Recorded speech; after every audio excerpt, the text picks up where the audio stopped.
Saludarlos en esta oportunidad, nuestro segmento internacional dedicado al análisis en profundidad respecto a los hechos relevantes de este 2024, que generó una sacudida política en Estados Unidos con la irrupción nuevamente del presidente Donald Trump. Hace 4 años era impensable que su figura, siendo un republicano que gobernó desde el 2017 hasta el 2021, regresara nuevamente a la Casa Blanca. Pues ya es un hecho porque el próximo 20 de enero se juramentará como el presidente número 47 de los Estados Unidos y Joe Biden cederá el poder a su antecesor. Pues es muy interesante analizar todo este escenario, lo que ha sido la política estadounidense durante este año 2024 y la salida de Biden ante su renuncia a la nominación demócrata que se la cedió a su vicepresidente Kamala Harris, que perdió esta elección. Por eso nos complace conversar en esta oportunidad con Andrés Ignacio Silva, es consultor político y autor del libro El Poder del Espectáculo. Qué gusto que podamos volver a conversar sobre este tema tan apasionante y que además acertaste en muchas afirmaciones que hiciste en nuestra última entrevista. Bienvenido. Gracias, José Enrique, gracias por invitarme. Bueno, sí, la verdad es que la elección, a pesar de que muchas personas veían una posible victoria de Kamala o de repente una victoria un poco más controvertida de la que llegó Donald Trump, aquí tenemos un factor clave, que es que Joe Biden en el 2020 no gana por ser un candidato popular, gana por el voto castigo hacia el rechazo a las políticas de Trump, las políticas de la pandemia y cómo no supieron resolver la crisis ante esta pandemia mundial que gracias a Dios ya pudimos superar. Ahora, más adelante llegamos al 2024 y pasa lo contrario. Claro. Es un voto castigo a las políticas económicas de Joe Biden que vieron de los índices de inflación más altos en los Estados Unidos, un índice de desempleo interesante para la situación en la que se encontraba el país, una pérdida de empleo gigantesca con empresas que se estaban yendo del país por los temas fiscales. Entonces llega Donald Trump, quien pareciera solo capta un voto tradicional conservador republicano, pero la verdad es que demostró que supo canalizar el descontento del pueblo americano para justamente crecer en todos los grupos demográficos importantes, mujeres, hombres latinos, en afroamericanos, en toda esta cantidad de grupos que son los que lo llevaron a volver a la Casa Blanca ahora en enero. ¿Cómo lo logró? ¿Cómo hizo Trump para llegar nuevamente y decirle al norteamericano: la política económica no está funcionando, hay una crisis en la frontera sur, nos van a invadir? Es decir, caló ese discurso y esto lo lleva nuevamente a la Casa Blanca, a pesar de que muchos no lo quieran, porque realmente es una figura disruptiva, no es un político tradicional, es un empresario, pero que gobernó y también generó buenos índices económicos en su momento antes de la pandemia, que es cuando cambia todo. Entonces, ¿cómo pudiéramos explicar ese ascenso nuevamente de la figura de Trump? Y José Enrique, en mi libro yo desgloso un poco cómo él llega en el 2016 a la victoria. Y en el 2024 él lo que hace es que no replica su campaña del 2020, replica su campaña del 2016, donde él a través de distintas claves del entretenimiento político supo posicionar sus mensajes. Nosotros vemos que después de que pasó los últimos 8 años tiltando a los medios tradicionales de fake news, de tarifados, de vendidos, de cualquier cantidad de nombres que él les puso, Donald Trump apostó por nuevos formatos de entretenimiento, como lo son los podcasts. Vimos que los números que él consiguió en podcasts como el de Joe Rogan, como el de Logan Paul y otros, son números que en los canales tradicionales ya no se están viendo en los Estados Unidos y que además le permitieron llegar a un grupo clave que fueron los hombres jóvenes. Porque en cualquier elección, en cualquier parte del mundo, el voto clave para marcar la diferencia es precisamente activar el voto joven para que salga a votar. Y en este caso, en los Estados Unidos, el voto joven masculino es uno de los grupos demográficos más grandes. Y él, además de eso, supo tomar a una vicepresidente sumamente impopular, con 3 años y medio de prácticamente total inactividad, y posicionarse como si él, que en este caso era la opción de oposición, supo posicionarse como quien buscaba la reelección y colocó a Kamala Harris como si ella fuera una candidata de oposición. Entonces le fue muy fácil resaltar las debilidades de la administración de Trump, pero además con una vicepresidenta que no supo atacar a Trump de vuelta, supo resaltar los logros más grandes de su administración, y por la crisis económica por la que atraviesa los Estados Unidos, le fue muy fácil demostrar a los estadounidenses que cuando les preguntaba: ¿usted está mejor hoy en día de lo que estaba hace 4 años conmigo?, el americano llegaba a una conclusión muy sencilla, que es que no lo estaban. Y eso fue el principal motivo de por qué Donald Trump logra volver a la Casa Blanca. ¿Qué pasaba con los sondeos y las encuestas que daban quizás un resultado más cerrado? Que tú me comentabas off the record que quizás no fue una paliza o una victoria aplastante, totalmente entendiendo el contexto estadounidense, pero es decir, las encuestadoras no vaticinaron una victoria de Trump en esta oportunidad, daban un resultado muy cerrado, muy incierto, quizás las más conservadoras se acercaban más al voto republicano. Sin embargo, hay un fenómeno interesante aquí que sucedió una vez más, creo yo, porque también lo hemos visto en el pasado. Sí, a Donald Trump lo llevan a la Casa Blanca las llamadas mayorías silenciosas. ¿Esto qué significa? A través de la teoría de la espiral del silencio podemos explicar que cuando hay un grupo que toma una postura conocida como políticamente incorrecta, son más propensos a ocultarla o a demostrar una postura contraria a la verdadera. En el caso de los Estados Unidos, lo que está sucediendo es que el ciudadano americano sabe que es políticamente incorrecto apoyar a Donald Trump por sus casos judiciales, por sus posturas a veces un poco machistas, a veces un poco racistas, sumamente controversiales la mayoría del tiempo, y cuando se le pregunta en una encuesta por quién iba a votar, prefería optar por no sé, no voy a votar, o simplemente irse por la opción popular que era Kamala Harris. Pero a la hora de movilizar el voto y romper esa espiral del silencio, este es un público que cuando se rompe esa espiral se ve motivado a tomar acción. ¿Por qué? Porque están diciendo, estas posturas que yo tengo, que la gente no apoya, tengo quien está llevando esta bandera, que en este caso fue Donald Trump, y yo me siento seguro de tomar acción porque hay cierto respaldo de que lo que yo estoy haciendo tiene un fundamento, tiene un sustento, y no me siento solo a la hora de actuar. Entonces es por eso que la gran mayoría de los americanos que votan por Donald Trump no se ven reflejados en las encuestas, como pudimos ver en las elecciones pasadas, sí se ven reflejadas en el voto concreto. En resumidas cuentas, ¿cómo evaluarías esta campaña electoral 2024? Por un lado, los demócratas en principio abanderando y apoyando a Joe Biden, luego él se retira y pasa a Kamala Harris, y veíamos a un Trump firme que apuesta por renovar también a su equipo, que luego vamos a estar hablando de esto, y elige a J.D. Vance como su vicepresidente, quizás una figura poco tradicional para lo convencional en Estados Unidos y en el Partido Republicano. Y también el hecho sin precedentes, quizás en la historia reciente, el atentado que sufrió Donald Trump en Pensilvania.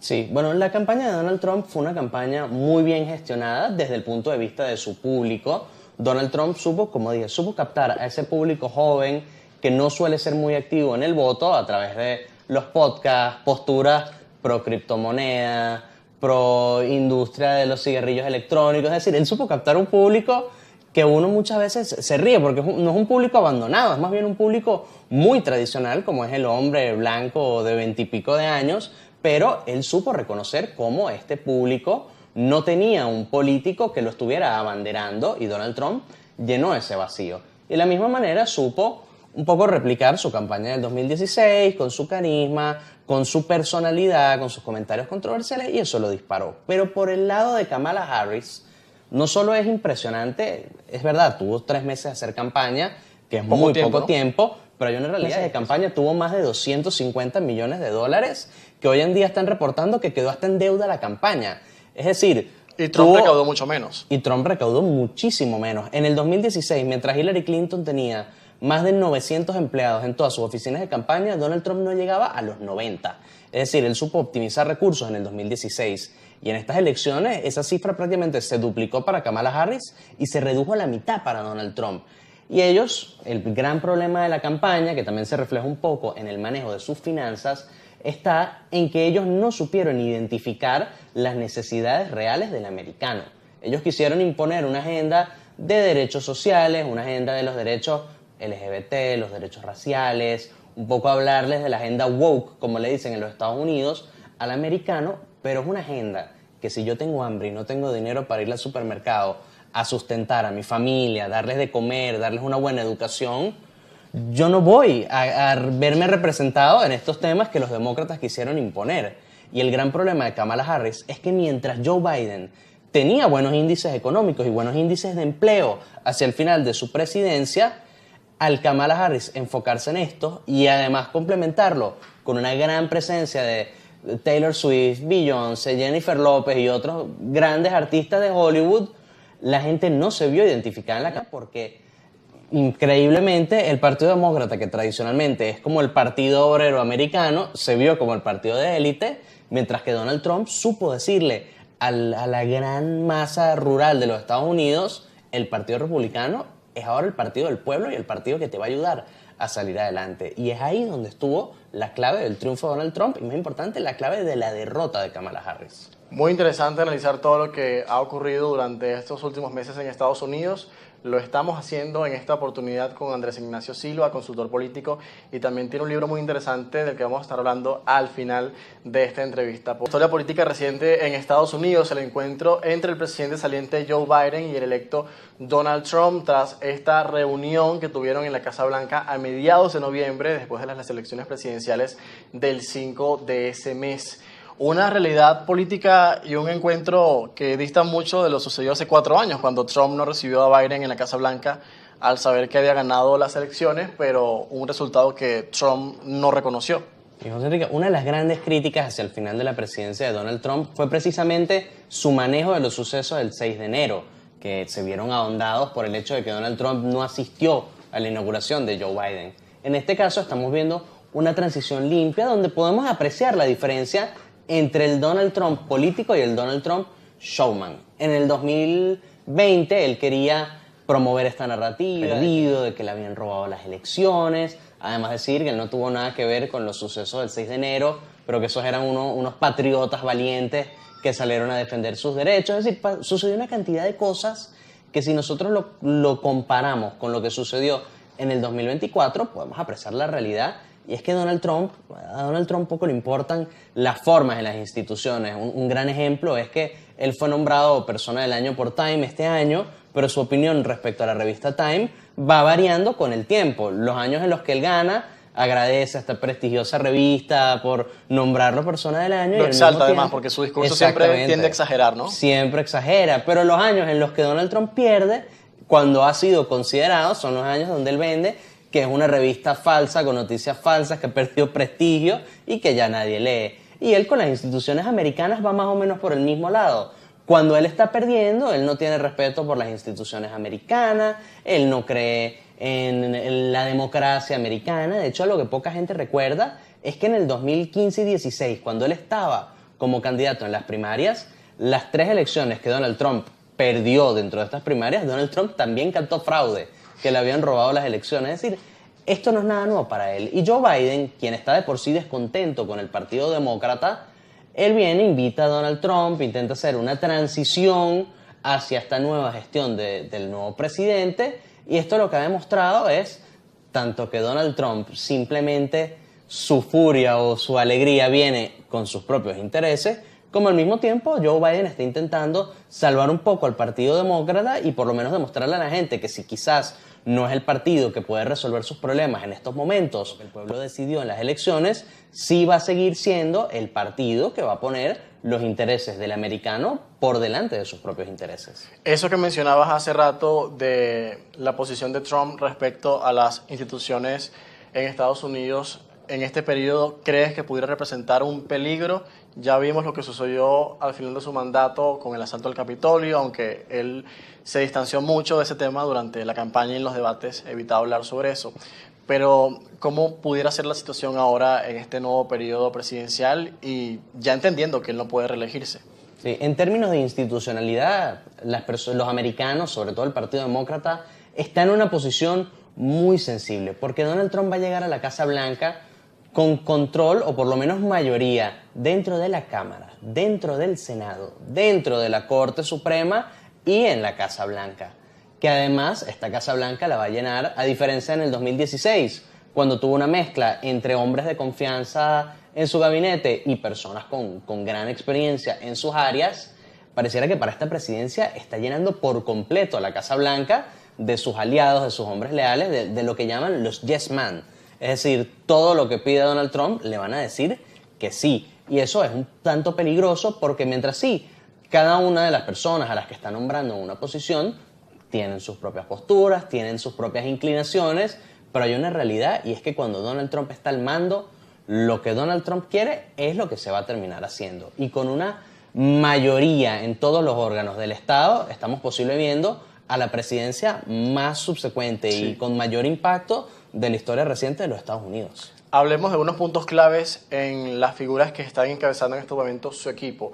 Hay dos personajes en particular que están siendo cuestionados por un supuesto abuso sexual que hubo en el pasado. De hecho, hay investigaciones y uno de ellos se retiró. Había aquí nominaciones en torno al Departamento de Justicia y al Departamento también de Defensa. Unas dos figuras muy polémicas, ultraconservadoras, aliadas de Trump.